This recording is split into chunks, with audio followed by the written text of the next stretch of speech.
And we start this hour with the massive breaking news, our very first look at CNN's exclusive interview with Democratic presidential candidate Kamala Harris.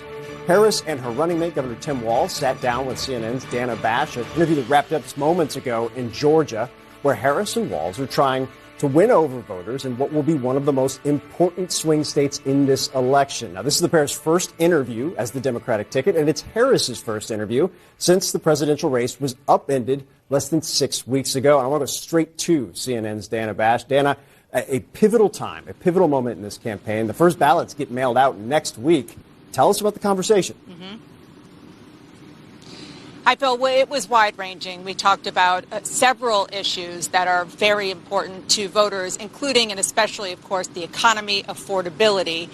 One of the key issues for Kamala Harris is that because she has not run on her own since she ran briefly during the 2020 cycle, is what are her policy positions now versus what they were before? And I asked her about a few very specific policies, for example, on immigration and on the issue of energy, the Green New Deal, fracking, and then more broadly talked about her changes and how that could or should affect voters.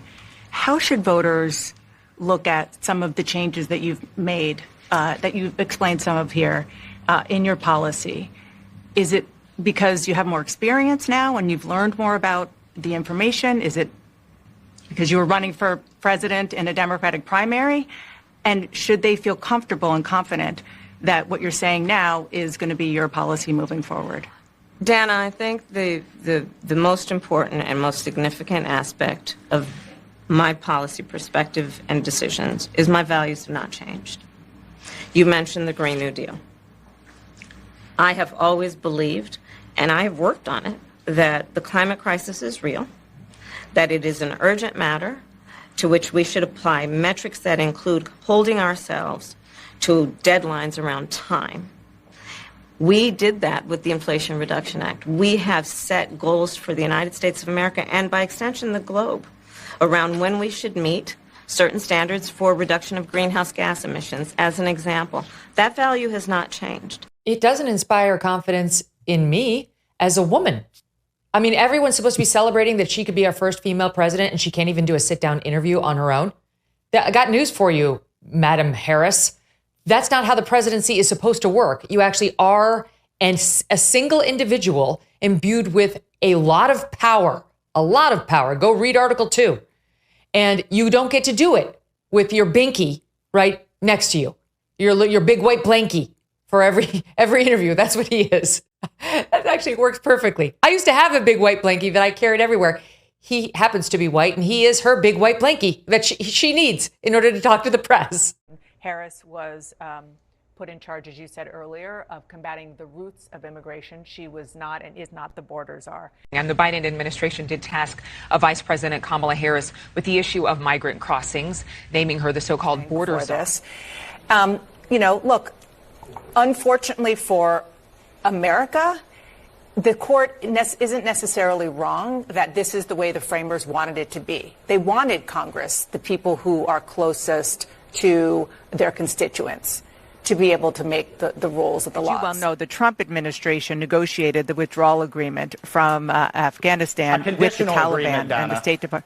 A conditional agreement, and he left Bagram Air Base. He left 2,500 troops. His advisors came to him and said, the Taliban haven't lived up to it. And he said, fine, deal's off. So how is it that the Democrats can back away from the Iran deal, from the border, from Keystone XL, can turn the page on literally dozens of Trump policies, but yet they're going to convince us that they were somehow handcuffed with a Doha agreement that Trump himself said the Taliban didn't live up to? It's a bunch of BS.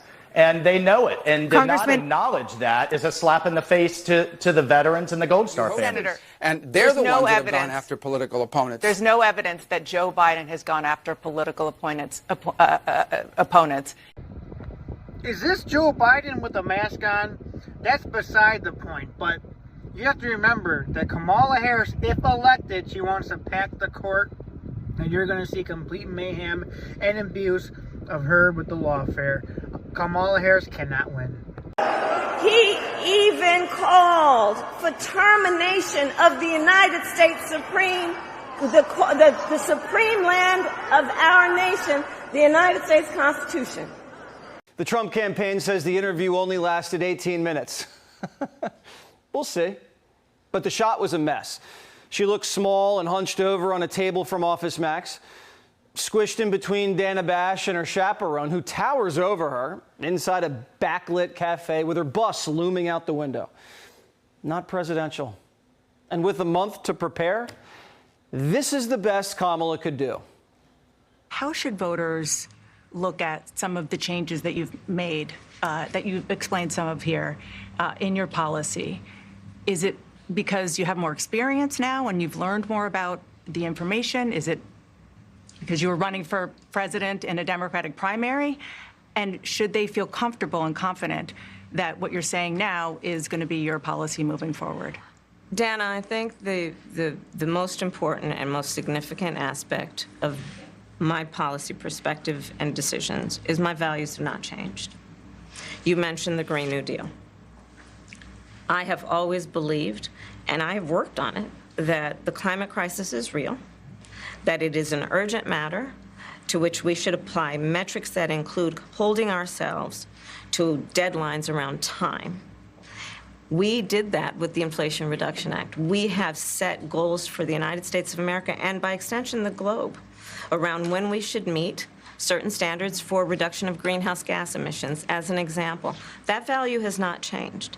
My value around what we need to do to secure our border, that value has not changed. I spent 2 terms as the Attorney General of California prosecuting transnational criminal organizations, violations of American laws regarding the illegal passage of guns, drugs, and human beings across our border.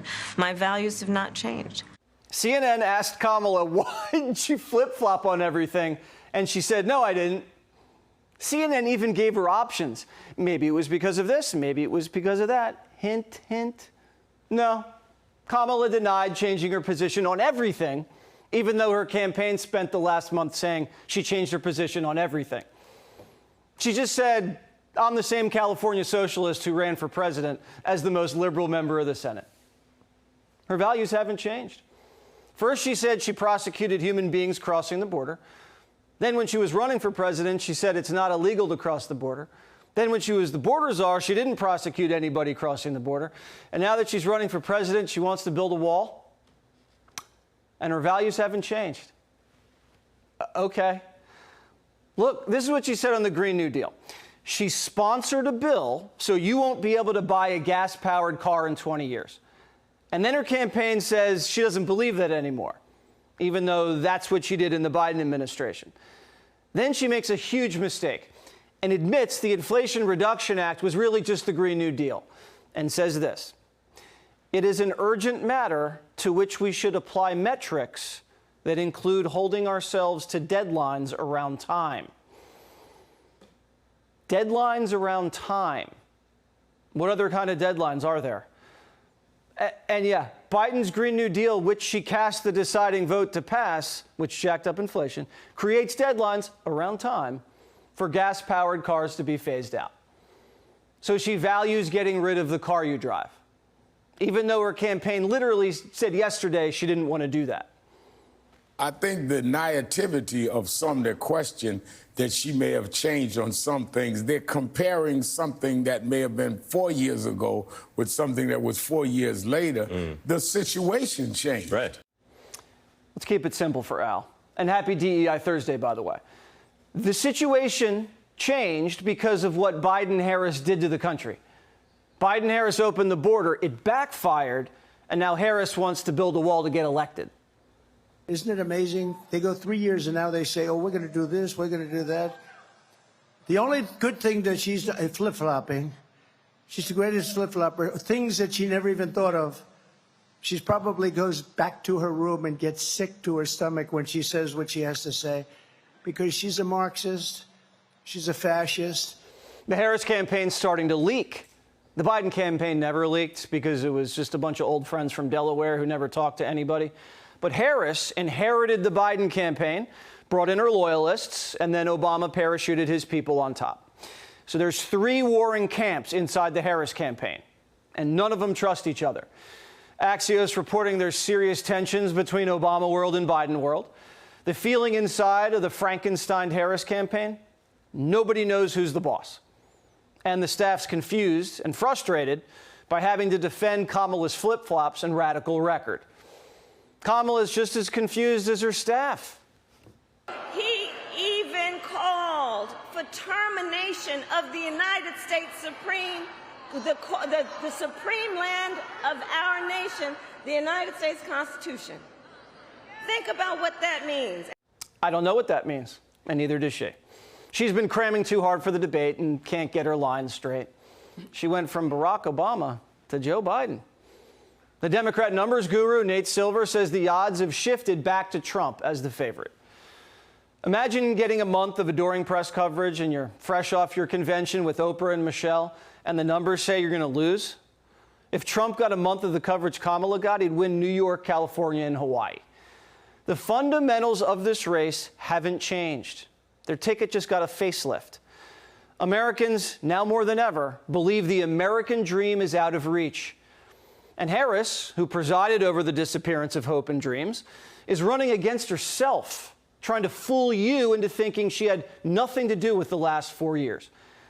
The Kamala campaign's an illusion of change that only bamboozles people focused on race and gender. Just a quick question while you came, and what you like about Harris' platform? Just very excited about moving forward and all the energy and excitement that's around this movement right now. So that's why I'm here, because it's time for change, and it seems like it's happening. What's the difference between Joe Biden and Kamala Harris besides race and gender? That's the only change that happened here. Sticking with the woman who crushed the American dream isn't change. We will bring back the American dream, bigger, better, stronger, and just better, bigger, better. We love the American dream. You don't hear about the American dream. When was the last time you heard about the American dream? They don't talk about it, although they copy everything else I do, so I guess that'll be next. They'll be copying. They'll be saying, oh, the American dream. She doesn't know what the American dream is. A house, a family, a safe neighborhood, and a good salary that leaves you comfortable in retirement is out of reach for millions of Americans after 4 years of Biden-Harris. How great is this? Oh, I got my tour guide.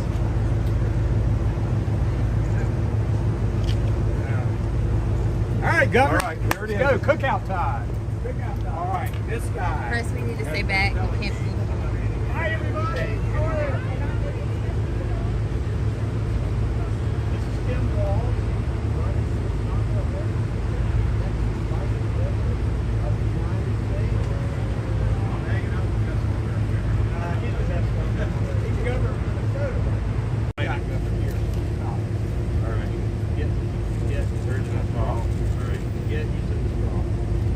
All right, I'm going to have Governor Cooper explain. You got napkins. Give me one. Oh, yeah, you need it, right? Definitely going to need it. So this is my first visit to Cookout, but Governor Cooper says place to go for shakes. Place to go for shakes. So what do you got there, Governor? I got a mint chocolate chip. Excellent. What do you think? Good. I don't want to spill my shakes. That milk come from North Carolina or Minnesota? I got M&M. M&M milkshake. Governor, how did you get to be in North Carolina? Great to be here with Governor Cooper. And I said the dynamic nature of North Carolina's economy, and I've had the chance to work with Governor Cooper for a long time, really inspiring. And I think an economy that's really working for the middle class is a good example here, and we're excited to bring the campaign and win down. All right, thank you, Press. Thanks, folks. Thank you, Press.